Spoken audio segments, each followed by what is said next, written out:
You really thought taxes were mandatory, didn't you? Cute. That's what they taught you. Pay your dues, obey the system, play it safe. Meanwhile, the real players, the ones with quiet jets and zero tax bills, they laugh. You sit in traffic, they sit in Monaco. They're not smarter than you, they're just informed. So listen carefully, because I'm about to show you two financial weapons the elites use to disappear their wealth from tax systems, lawsuits, and governments. Not illegally, but precisely, elegantly.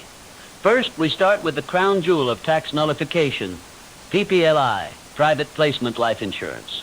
Sounds boring, doesn't it? That's how they keep it secret. But this isn't insurance for your car or your dog. This is insurance for your freedom. The average person hears life insurance and thinks death benefits, paperwork, agents that won't stop calling. But the ultra-wealthy, they hear permanent tax deferral, total asset protection, and invisible wealth transfer. So how do you set up a PPLI? First, you find a licensed PPLI provider, usually offshore. Think Luxembourg, Bermuda, Ireland. These aren't your local life insurance guys. These are bespoke firms that only work with people moving millions, not hundreds. Next, you must be an accredited investor or high net worth individual, typically with a net worth over $1 million or income over $250,000. Why? Because the game isn't meant for you. It's reserved for those who already cracked level 1. Then, you work with a wealth advisor or law firm to design a custom life insurance policy. The design is everything: what goes in, who it's for, how it pays out. This is where real privacy begins. Instead of putting cash into normal investments, you fund the policy, often with over $1 million in assets. Stocks, real estate, private equity. It all goes inside the policy, under the hood. Inside the policy, you choose investment options: hedge funds, private equity, even your own family office, which means you're still growing your wealth just outside the eyes of the tax code. All growth inside the policy is tax deferred, and when you die, your heirs receive the entire amount tax-free. Why can't you just do this with a normal account? Because a brokerage or bank account is a tax reporting entity. Every gain you make is tracked, reported, and taxed annually. You try hiding it, that's called evasion. You use PPLI, that's called structure. One gets you audited, the other gets you invisible. But sure, go ahead. Keep trading stocks in your name. Let the IRS audit your portfolio while you beg TurboTax for help. The wealthy, they put their assets in a PPLI, sit back, and watch the system drool with empty hands. You know what the best part is? It's perfectly legal. No back doors, no tricks, just laws you weren't taught. And guess what? There's no age requirement, no death clock attached. You could be 35, start one of these, and your portfolio disappears into a tax-free black hole today. But PPLI isn't enough if they come for the roots, not just the fruits. Now, PPLI is your tax shield. But what happens when they come not for your income, but your assets? Divorce, lawsuits, seizures. You think just hiding money works? You'll learn real quick. Paper trails don't lie, unless you disappear the paper entirely. Welcome to the world of shadow trusts and foundations, the cleanest dirty trick in capitalism.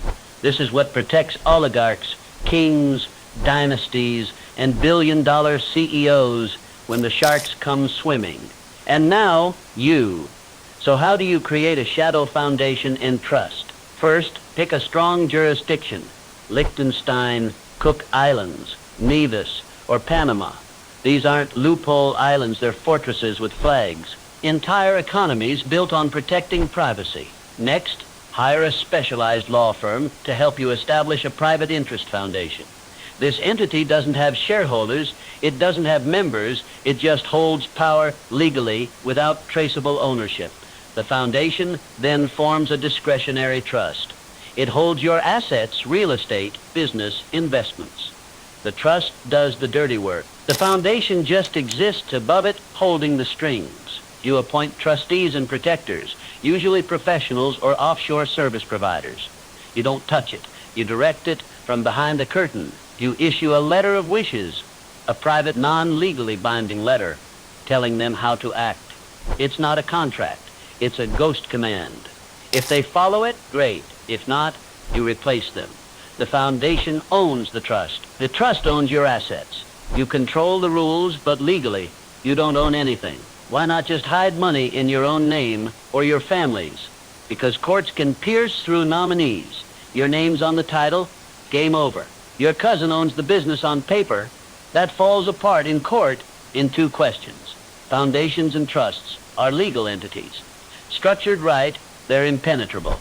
It's not hiding, it's vanishing. Let the peasants put houses in their names. You make sure your name isn't on a single asset, yet you control every move. Someone sues you, they hit a wall of silence. The taxman comes knocking, he finds dust. And when they dig deeper, they find nothing, because you were never in the system to begin with. And you'll notice something funny. The same lawyers who write these trusts, they never advertise. They don't need to. Their clients already know. And now, so do you. The rich don't play by the rules. They write them. PPLI, shadow foundations. These are not tricks, they're architecture. And the choice is yours. Keep stacking your wealth in glass houses, or learn how to build an empire in the shadows. You were never supposed to see this. But now that you have, what will you do about it?